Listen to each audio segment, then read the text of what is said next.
大家好，我係 Terence。最近喺健身室我就遇到位觀眾啦，同佢打咗個招呼，傾咗幾句。佢同我講啊，佢之前有膊頭痛嘅，不過咧已經係經過訓練啦，經過伸展同埋睇醫生之後咧，已經係好翻晒㗎啦。其實佢同時都有腰痛嘅問題，都好一段時間㗎啦。不過只要唔好太大力或者係拎起一啲重嘅嘢啦，腰其實都唔會痛嘅。於是咧又試下好似練膊頭咁樣，去到勤力訓練下條腰，做下 sit up 同埋啲器械轉腰嘅動作。但係咧冇改善，不但止咧，仲痛多咗喎。呢位觀眾亦都話睇過醫生，醫生就話佢條腰其實冇事嘅喎，叫佢唞下唔好喐咁多。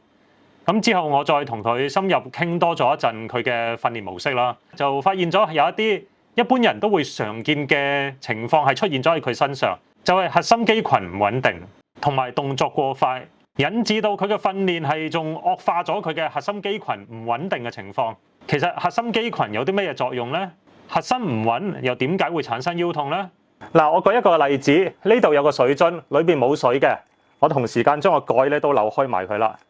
裏邊完全冇壓力啦。而家我輕輕一捏，佢就已經完全變形啦。如果咬嘅話咧，更加唔使講添啦，成個變晒形啦。呢個咧就係好多人而家腰腹嘅現狀啦。當你冇好好咁樣啟動核心嘅時候，當外力一嚟，例如拎重嘢，又或者係企起身，你條腰就好容易出現過多，甚至乎係失控嘅彎曲。長期喺呢種情況之下受力，係會增加脊椎之間嘅壓力，慢慢累積成傷患嘅。大家又睇下呢個裝滿咗水嘅水樽，同埋咧已經係扭實咗個蓋㗎啦。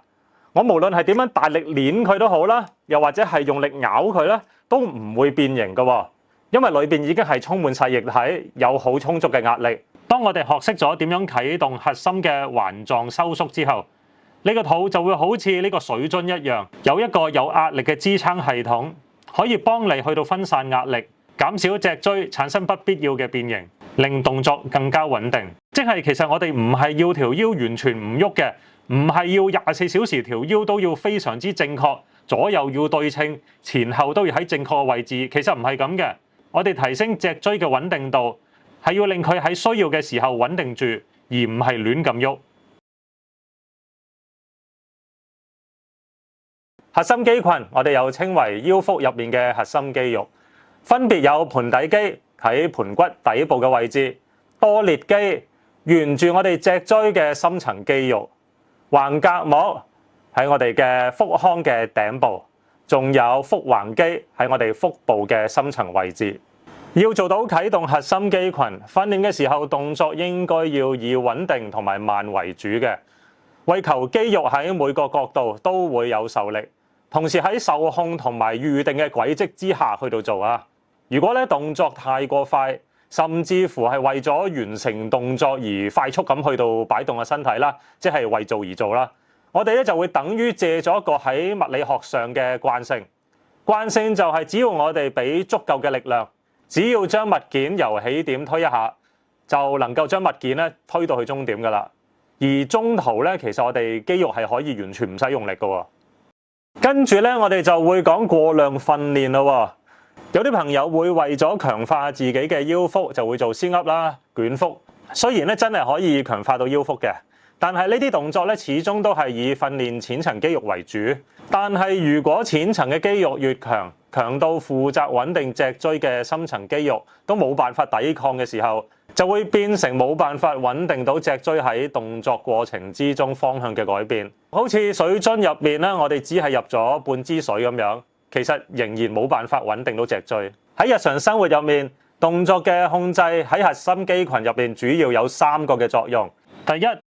抗伸展。當你伸手遞高攞高處物件嗰陣時，如果核心控制得唔好，我哋嘅脊椎特別係腰椎嘅位置就會容易過度向後彎，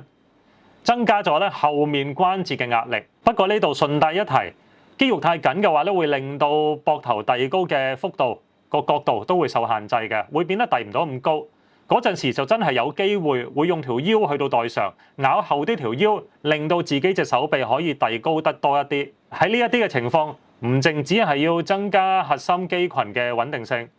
而係要去到多做伸展，增加自己膊頭嘅活動幅度，減少代償。第二，抗側彎，想像一下你單手攞住一包米，如果你嘅核心冇力嘅話，身體係會彎落去嘅。呢個時候，你另外一邊嘅腹肌就要好似水樽一樣啦，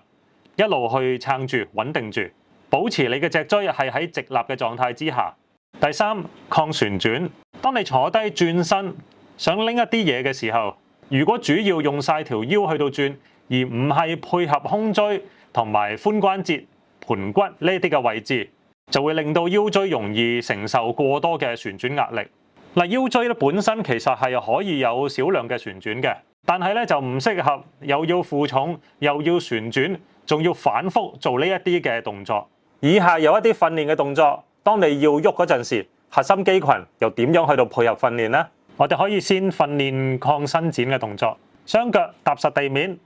慢慢手遞高，模擬向上去到攞物件，但係同時要保持住腰背係挺直，唔可以向後咬嘅。記住要用力時呼氣，還原時吸氣。跟住我哋會做抗側彎，雙腳企喺度平放地面，一隻手拎住重物，你可以喺屋企拎包米，膝頭微曲，咁啊去到減少膝關節嘅壓力先。企直嗰人，如果覺得太辛苦嘅話咧，可以扶住張凳嘅。動作維持10至20秒，記住動作過程中要保持住暢順嘅呼吸。完成之後換邊，動作會做3組。跟住就係抗旋轉，準備橡筋帶嘅，我哋會選一條橡筋帶，個拉力你係能夠接受到嘅，要係比輕鬆辛苦少少就得㗎啦。然後將橡筋帶固定喺大櫃，又或者係床呢一啲嘅重嘅傢俬入邊，然後側身坐喺橡筋帶嘅前面，稍為向前伸手出去，手踭保持微曲，身體要係仍然保持住係挺直，同埋係眼望住前面。記住手伸出時呼氣，還原時吸氣。跟住落嚟再介紹多一個嘅動作，就係平板支撐。咁我哋平板支撐唔一定要喺地面上面嘅，我哋可以係撐喺張台上面都得。嗱，但係咧有一樣係好緊要嘅，因為我好多時候見到有啲朋友咧會係去到挑戰喺平板支撐裏邊可以做到嘅時間啦。3分鐘、5分鐘、10分鐘咁樣去到做平板支撐。嗱，其實咧平板支撐你要諗下自己個訓練目標係啲乜嘢。如果係個目標諗住只要足夠穩定到喺日常生活裏邊各個嘅動作，其實係冇需要撐咁耐㗎。同埋撐得太過耐嘅話咧，係會嚴重增加核心嘅疲勞，反而令到我哋嘅姿勢咧係會有崩塌嘅情況，腰椎嘅壓力係更加會增加嘅，反而會增加受傷嘅機會。而唔係加強穩定性，所以咧，我會建議係短時間重複做多組，姿勢最緊要正確。喺撐住嘅時候，腰背、臀部、大腿成一直線。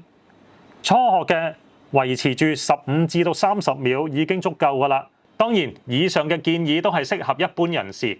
如果咧本身已經有傷患，又或者係平時好少運動，千祈唔好自己亂咁試，或者係參考人哋嘅訓練方案。記住啦，我哋嘅核心肌群要練得好，係為咗喺日常生活裏邊更加能夠應付到唔同嘅動作，用下力咧都唔會咁容易整親個腰背。